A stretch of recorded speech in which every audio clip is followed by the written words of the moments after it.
बिस्मिल्लाहिर्रहमानिर्रहीम। अस्सलाम वालेकुम मेंबर्स व्यूअर्स, होप सब खैर खैरियत से होंगे। आज वीकेंड की वीडियो में डिस्कस कर लेते हैं कुछ इंपॉर्टेंट न्यूज़ जो कि इस वीक पीएसएक्स को डायरेक्टली जो सा इम्पेक्ट कर सकती हैं। और ये वीक काफ़ी इंपॉर्टेंट है पीएसएक्स के हवाले से क्योंकि ऑलरेडी तकरीबन 1700 पॉइंट हम जो सा वो रिकवरी कर चुके हैं, जो एक रिसेंट जो सा लो लगा था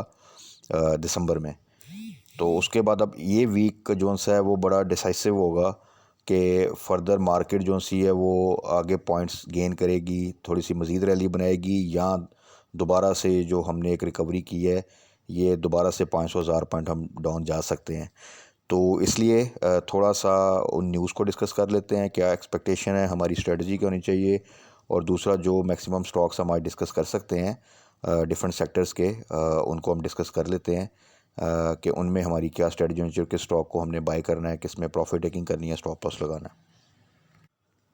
तो सबसे पहले आ जाए मार्केट की तरफ। मार्केट की जो क्लोजिंग है वो फ्राइडे को 41,000 से ऊपर आई। ये वही पॉइंट था जहां पे दिसंबर में जो सा था, इसने जो सा है अगर आप देखें तो वहाँ से गिरना शुरू हुई थी मार्केट। तब भी हम 41,000 से ऊपर ट्रेड कर रही थी मार्केट, और वहाँ से फिर एक डाउन ट्रेंड शुरू हुआ और फिर मार्केट ने 40,000 का जो सपोर्ट लेवल है वो भी ब्रेक किया, और तकरीबन आप कह रहे हैं 39,300 के पास जो सा है वहाँ से फिर मार्केट ने जो सा है वो दोबारा से बाउंस बैक किया। तो अब ये जो ऑलरेडी हम तकरीबन 1700-1800 पॉइंट की एक रिकवरी जो सी है वो देख चुके हैं, और लास्ट वीक भी मार्केट में अगर आप देखें तो फ्राइडे को अच्छे वॉल्यूम जो से हैं वो मार्केट में थे, और क्लोजिंग भी पॉजिटिव आई। तो रीज़न उसकी कुछ इकोनॉमिक साइड पे न्यूज़ अच्छी आई, जिसमें एक तो आपको पता है कि जो हमारे आर्मी चीफ़ हैं वो इस वक्त सऊदीया के दौरे पे और यूएई के दौरे पे, तो वहाँ से एक्सपेक्टेशन है कि कोई अच्छी हमें फाइनेंशियल असिस्टेंस मिल जाएगी या रिलीफ मिल जाएगा।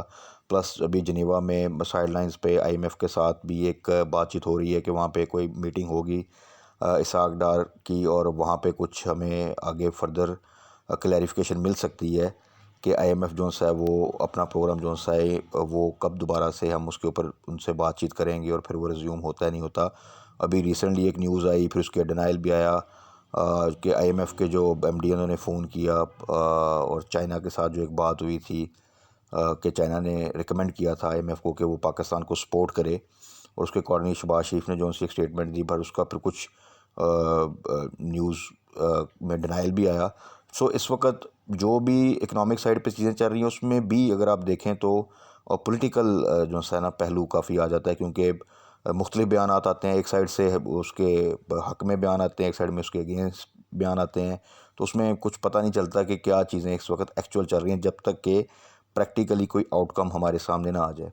तो इसमें भी यही है, जिस तरह कभी आपको न्यूज़ आएंगी कि उधर से हमें अनकरीब जो सा है सऊदी और यूएई की तरफ से कंफर्मेशन मिलने वाली है, तो ज़ाहिर बात है उसका एक पॉजिटिव इम्पैक्ट आ जाता है पीएसएक्स पे। एट द सेम टाइम एक आध दिन के बाद दोबारा से अगर वो चीज़ प्रैक्टिकली कंफर्म नहीं होती तो फिर न्यूज़ आनी शुरू होती है कि उधर से भी अभी शायद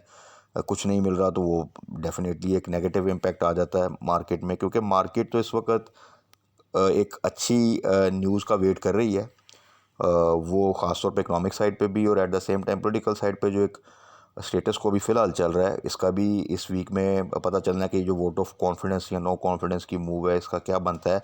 ये किस तरफ चीज़ें जाती हैं। तो इसलिए ये वीक दोबारा से हमें उस जो है ना पॉइंट पे ले आया कि आइदर या तो यहाँ से फर्दर मार्केट एक अच्छा रिदम बनाते हुए गेन करेगी, या फिर मार्केट दोबारा जो है वो डिप ले सकती है, अगर इकोनॉमिक साइड में जो अच्छी न्यूज़ और एक जो आप कह सकते हैं कि आई थी लास्ट वीक में उनके बारे में फ़र्दर क्लैरिफिकेशन आती है, या प्रैक्टिकली हमारे लिए कोई बेहतरी आती है, तो डेफ़िनेटली मार्केट फिर आगे अपना एक मोमेंटम फ़र्दर कंटिन्यू करेगी। और अगर उस तरफ से जो चीज़ें हम एक्सपेक्ट कर रहे हैं, ये मार्केट जो है वो एक्सपेक्ट करते हुए एक अच्छी रैली बनाई थी, अगर वो चीज़ें नहीं होती तो देन फिर मार्केट दोबारा से अपने आप को जो है वो करेक्ट कर सकती है, डिप ले सकती है। तो इस पूरे सिनेरियो में थोड़ा सा तरीके से और कॉशियस अप्रोच के साथ जो है हमने जो है वो अपनी स्ट्रेटजी को प्लान करना है, और वो तो जब तक हम डिस्कस करते ही हैं कि प्रॉपरली चीज़ें सेटल डाउन नहीं होती और कुछ चीज़ें क्लैरिफाई नहीं होती, तब तक हैवी बाइंग करना तो बिल्कुल भी जो है वो रिकमेंडेड नहीं है, क्योंकि उसमें प्रॉब्लम क्या होती है, दो की चीज़ें बहुत अच्छे लेवल्स पर हैं, अब थोड़ी सी रिकवरी आती है और थोड़ा सा हाई साइड पे बाय करते हो और वही न्यूज़ दोबारा से उसकी कोई आप कह लें कि आउटकम प्रैक्टिकली नहीं आती, तो वो वापस दोबारा से मार्केट डिप ले लेती है और वो स्टॉक जो सा एक थोड़ी सी रिकवरी दे चुका होता है 5-7% की, और आप वहाँ पे बाय कर लेते हैं, दोबारा 5-7% नीचे आ जाता है। तो इसलिए बेहतर है कि बिल्कुल लो लेवल पे बाय किया जाए,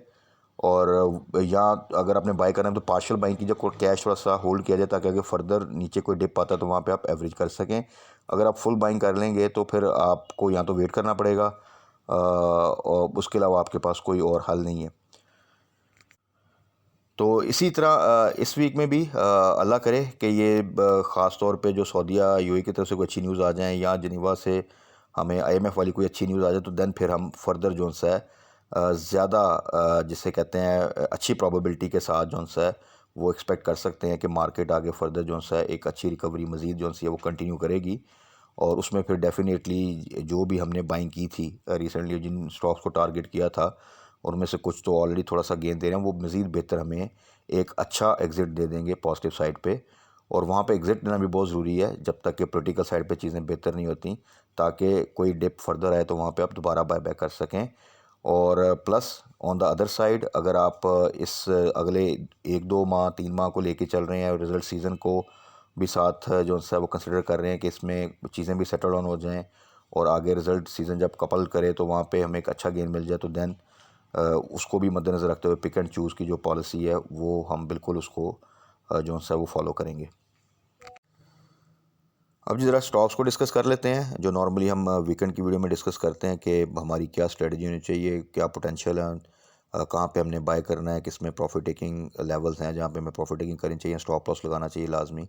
तो ये डिस्कस कर लेते हैं। उससे पहले थोड़ा सा सेक्टर वाइज अगर देखें तो आईटी सेक्टर को पहले ही मैं मेंशन कर चुका हूँ कि बहुत पोटेंशियल है इसमें, और ये again it's a golden opportunity in some stocks के, जो कि ये एक रीसेंट मार्केट ने डिप लिया था उसमें दोबारा से उन प्राइस लेवल्स पर आ गए हैं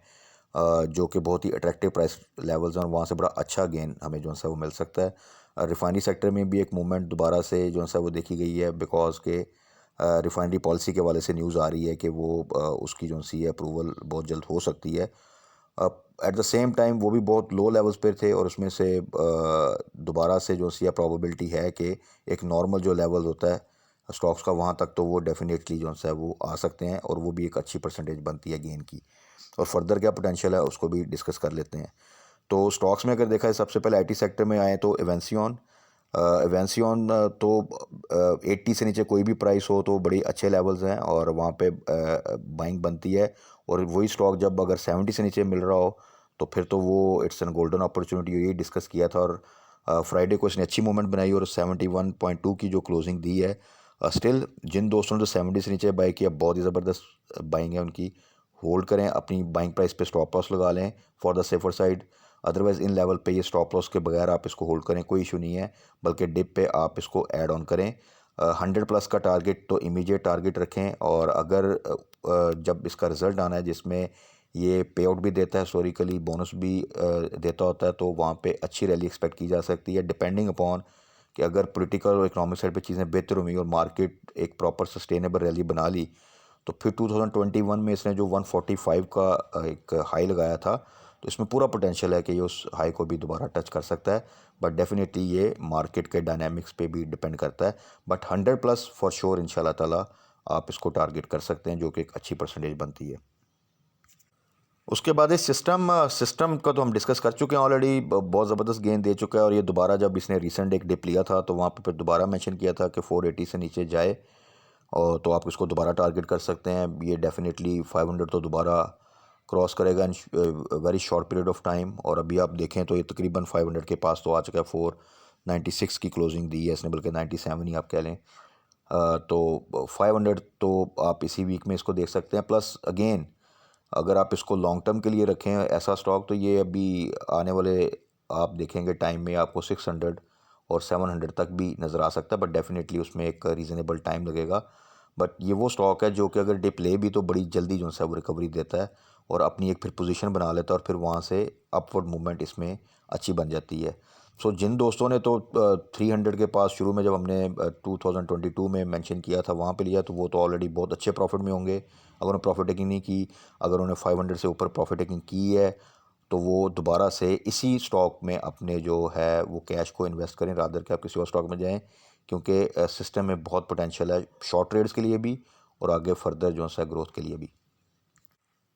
उसके बाद आ जाए जी टीआरजी का भी आप सबको आइडिया है कि इसको हमने जब ये 120 पे आया था और जब 80 से नीचे था तब हम इसको टारगेट किया था। काफ़ी टाइम लिया इसने, बट फिर एक बड़ी वर्टिकल मूवमेंट बनाई और 120 से ऊपर फिर हमने इसको मेंशन करना बंद कर दिया था कि वहाँ पर आप प्रॉफिट टेकिंग करें और वहाँ पर रिस्क है अब। और जब दोबारा भी रिसेंटली ये 110 से नीचे गया था तो दोबारा मेंशन किया था कि आप यहाँ से आपको इसको टारगेट कर सकते हैं। जब भी ये डिप पे आए तो वहाँ पे आप इसको बाय करें और इसको आप डे ट्रेड भी कर सकते हैं और एक आध दिन के आपको जहाँ पे 7-10% का गेन मिलता है वहाँ पे आप प्रॉफिट टेकिंग कर सकते हैं, या फिर आप ट्रेलिंग स्टॉप लॉस के साथ इसको होल्ड करें। तो अभी अगर आप देखें तो ये तकरीबन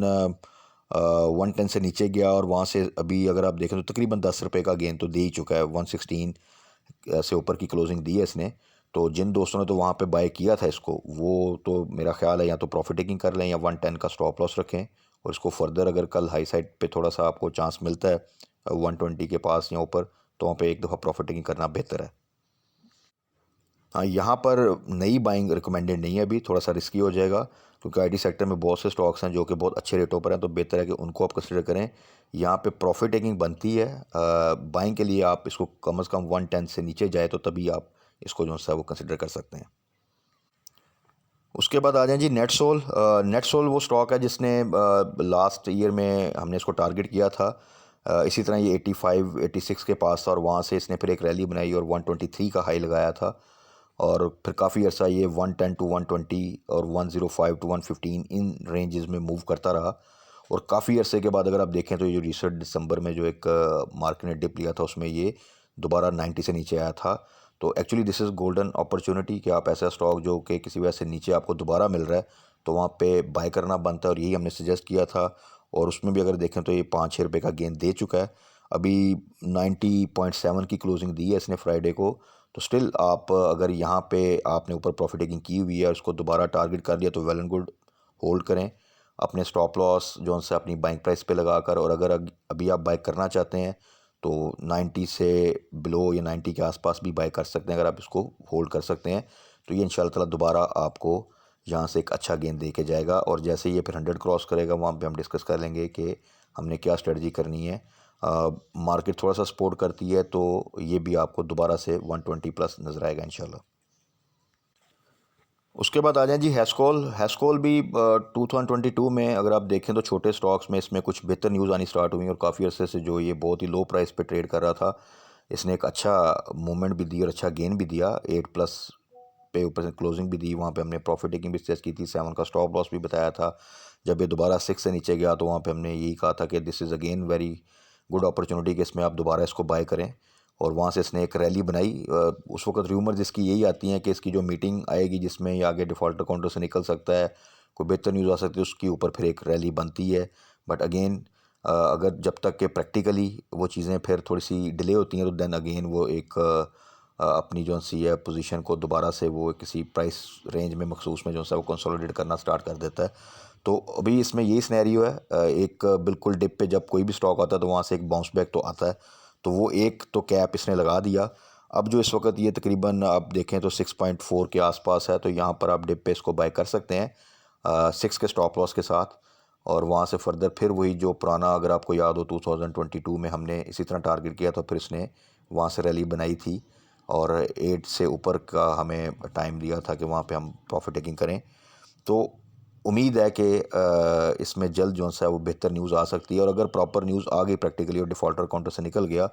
तो फिर आप इसको बड़ा इजीली डबल डिजिट में दे सकते हैं। और डबल डिजिट का मतलब अगर 11-12 की आप प्राइस देखें तो यहाँ से तकरीबन 100% का गेन बनता है। तो उस लिहाज से देखा जाए तो इसमें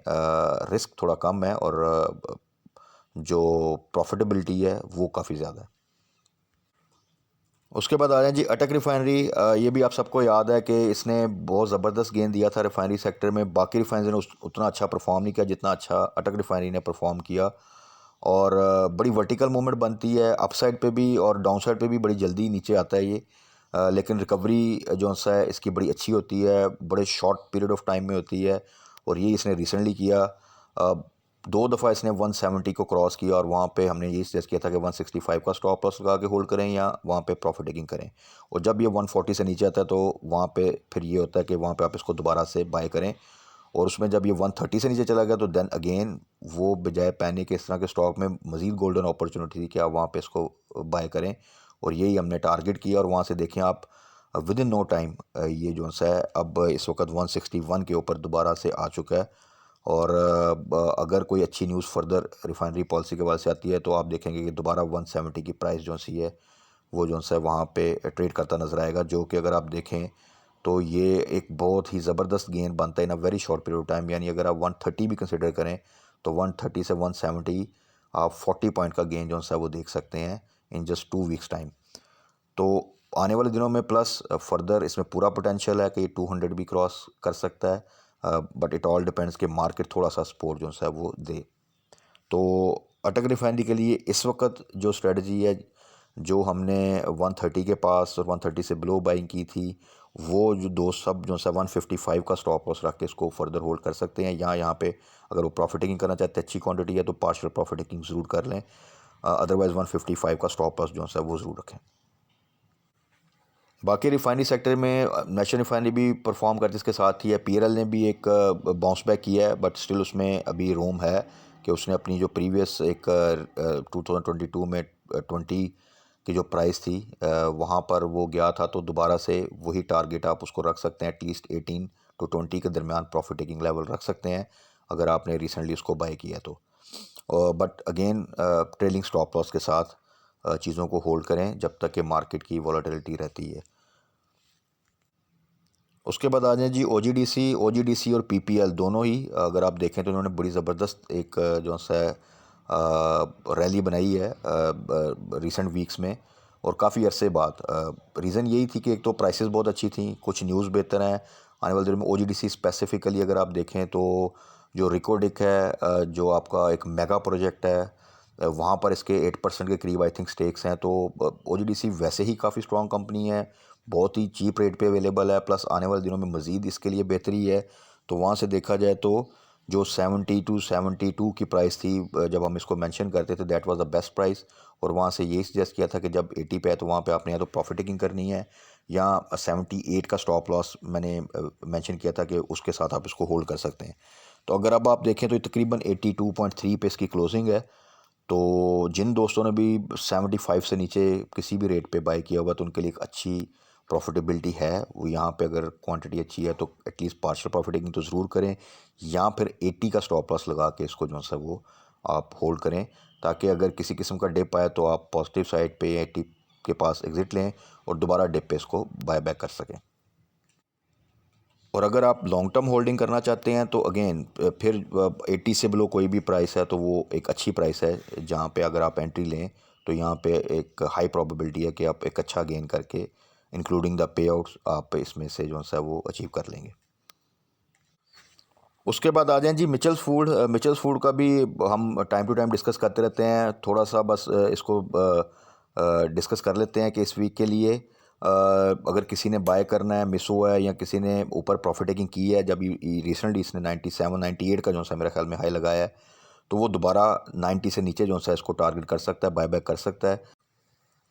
और जैसे ये 100 से ऊपर जाएगा तो देन हम फिर फर्दर डिस्कस कर लेंगे कि इसमें हमने स्टॉप लॉस जो है अपना वो कहाँ पे प्लेस करना है और उसको किस तरह ट्रेल करना है। क्योंकि आने वाले जो